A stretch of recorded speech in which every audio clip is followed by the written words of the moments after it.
If you're a librarian or a teacher, there are a couple of things to bear in mind if you want to think about how to use design thinking in your own professional development, or in the classroom for that matter. I think the same thing applies. First of all, each of us has our own curriculum, our own huge variety of things that we would probably like to read more about, to become more expert in. So the first phase of design thinking, this immersion, the ability to observe, to do our research, to empathise for how other people might perceive of a particular topic. All of that requires the person defining the challenge to define the challenge loosely enough that we can explore some tangents. The first thing about empathy is that it tests our assumptions. When we look at an issue from other people's perspective, it tests the assumptions we hold dear about that given area.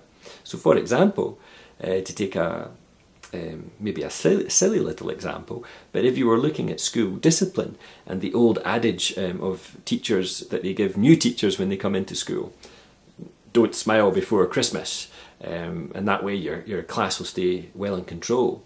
Well, if you were looking at that, we could go off and look at all the evidence in support of that, and we would probably find it. But we need to make sure that we explore it from the other perspective.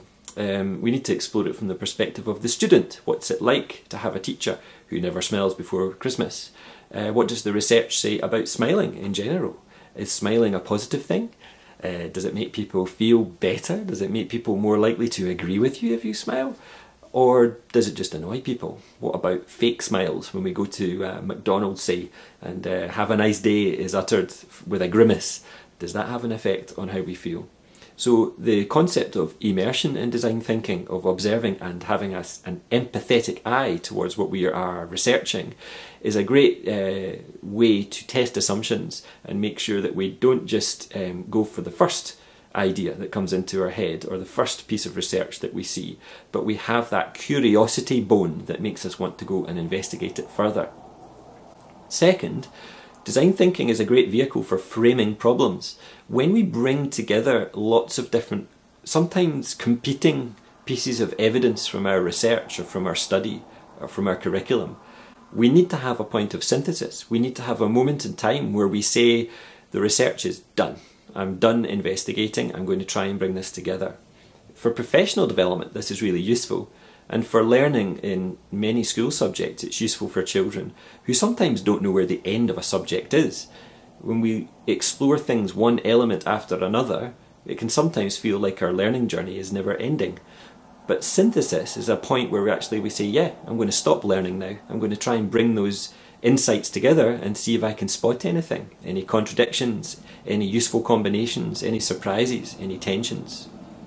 And then we have this creative scope, this creative cycle within design thinking, the design cycle of coming up with ideas to solve some of the challenges we've identified, prototyping those ideas early so we don't invest too much time in an idea before testing it out to see if it works, and then using feedback on that idea to improve it even more. It's such a simple process, but it's one that we skirt over in school. Very often we produce one draft or two of our ideas. We produce one version of our ideas and present it, and then we're done and we move on to the next.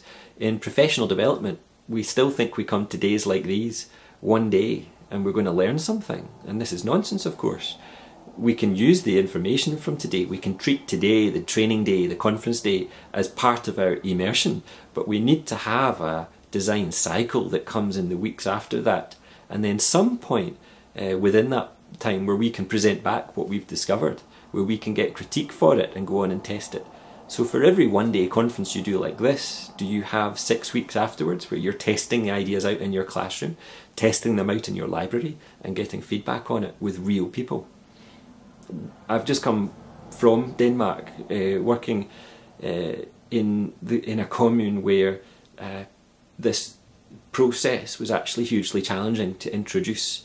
It was challenging because people held their assumptions dearly, and when they created an idea, they went for the first idea that came into their head to solve a given problem. Design thinking is about the opposite of that. It's about never believing you've found the right answer. It's about never having that happy, content feeling, but always encouraging yourself to believe that actually there's probably still a better way of doing things. It's about not having too much hygge. I think that's how you say it. That feeling of being happy and content with life that you are so fond of in Denmark.